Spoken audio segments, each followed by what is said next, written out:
Welcome to this training on livestock traceability for organic producers.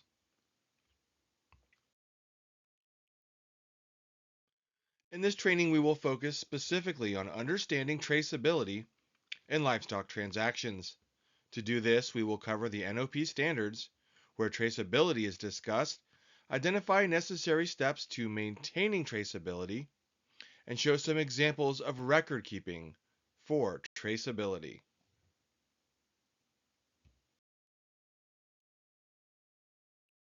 Let's look at two specific parts of the NOP standards relative to livestock. The first describes transportation requirements, identifying all animals as organic. This is typically the ear tag number and some document for the load that lists the ID, number, and slaughter eligibility status of each animal. The origin of livestock standard at 205236 also describes maintaining records sufficient to preserve the identity of the animal, and if they are transitioned, which is not slaughter eligible, as organic.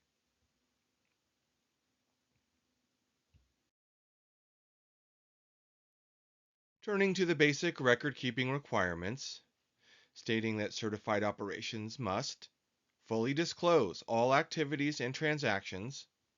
They must span the time of purchase or acquisition or birth through production to sale or transport and be traceable back to the last certified operation. This means if you sell a cull animal to an auction yard, which sells to an organic cattle broker, which transports and sells to a certified organic slaughter operation, records must be maintained throughout this chain to verify the organic status of the animal and organic integrity of the management of this animal from origin to final sale. These records are audited by organic inspectors and certification agents on a regular basis. Keeping your end of this chain of custody organized and auditable will help you and the certifier save time when records are requested for review.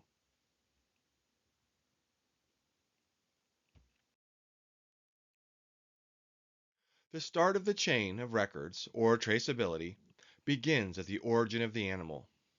Let's start with animals born on the farm. You must record the date of birth, who they were born to, or dam ID, the animal's own unique ID, sex, and breed. Looking at the dam ID, this is necessary to verify organic management from last third of gestation. Any health care input records for the dam and the offspring, which would include any restricted materials with documented withdrawal times, as this may affect slaughter eligibility status of the offspring. Most organic operations maintain a detailed herd list, which is a requirement of many certification agencies. This will list details of all the above criteria for each animal born.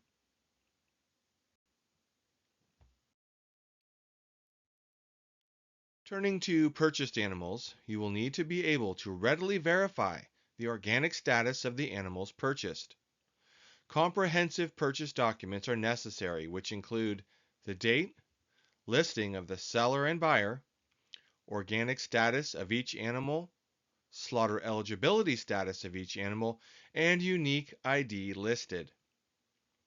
Organic status can mean certified organic, transitioned, or conventional non-organic.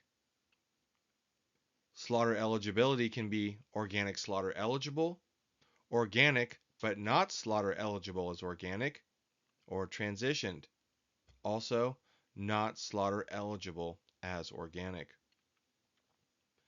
The main reasons an animal's slaughter eligibility status changes are the use of synthetic parasiticides or other prohibited materials. Additional records needed for these transactions are the seller's organic certificate, which must list the organic animals you are purchasing. These may be listed on an addendum to the certificate provided by their certifier. Verify the type of livestock you are purchasing are actually listed on the certificate. There may be state or federal documents also utilized as part of these transactions, such as a brand inspection form. Be sure to retain these documents as part of this packet of traceability.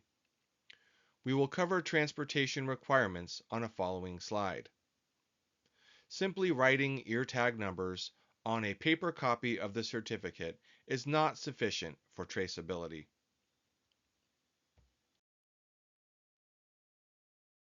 There is a lot of detail on this slide, so let's review the steps and documents required for the sale of organic livestock and transportation events. Just as in purchasing an organic animal, sales records require the date, seller, and buyer, organic status, and slaughter eligibility status of each animal, along with the unique ID of each animal sold. Be sure to have your organic certificate available and transport records. If the buyer is transporting animals, ask about sending BOLs or weight tickets or any other transportation documents prepared for the load back to you after the event. This would be required by the buyer if the trip is to exceed 18 hours as well. If there are any planned stops and unloading, it must be done in certified organic facilities or pastures. Likewise, any feed must be organic and bedding materials must be compliant, or organic if they're roughage based.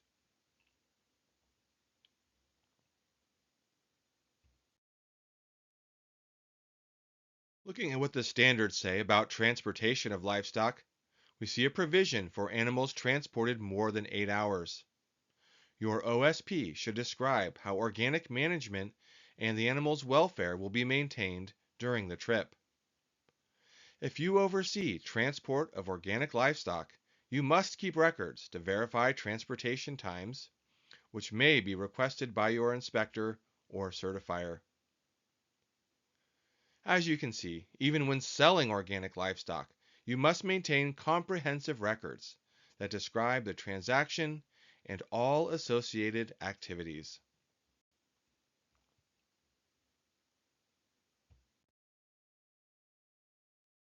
There is a lot to manage and track when it comes to livestock management, movement, and change of ownership.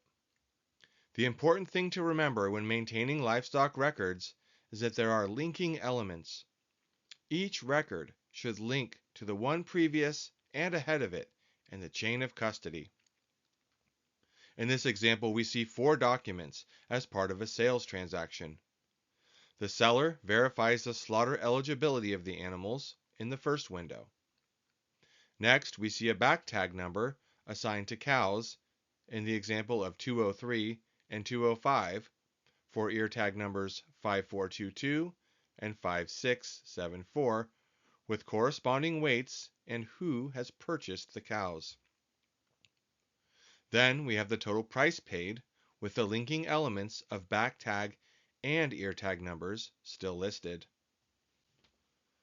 Also noted is the brand inspection records with the back tags only listed.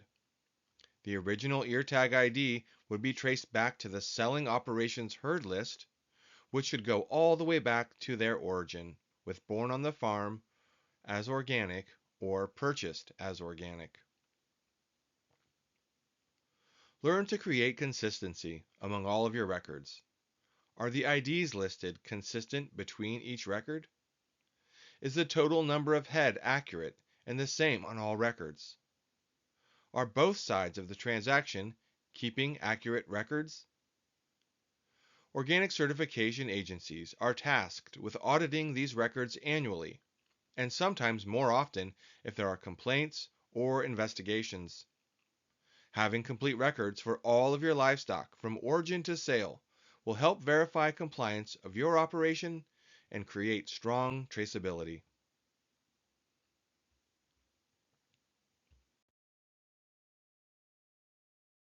Thanks for watching this training on organic livestock traceability. I hope you've gained some understanding of regulatory requirements, of producers' practices, and record-keeping requirements necessary to maintain compliance.